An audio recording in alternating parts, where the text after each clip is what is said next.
இந்த மாங்காய் சொதியை இடியப்பத்துக்கு விட்டு சாப்பிட்டு பாருங்க, அவ்வளோ ருசியாக இருக்கும்.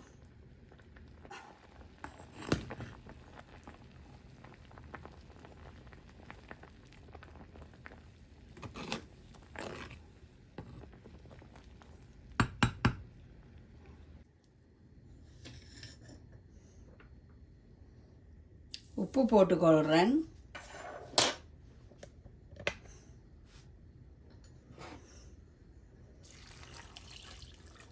தண்ணி விட்டுக்கொள்கிறேன்.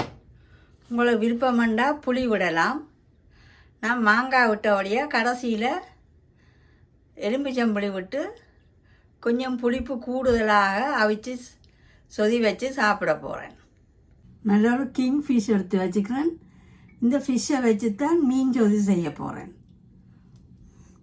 இப்படி யாழ்ப்பாணத்தில் மீன் தலை போட்டு செய்வினோம், இறால் தலை போட்டு சொதி செய்வினோம். நல்ல தேங்காய் பால் ஊற்றி செய்தால் இடியப்பத்துக்கு புட்டுக்கு சாப்பிடலாம். நல்ல ருசியாக இருக்கும்.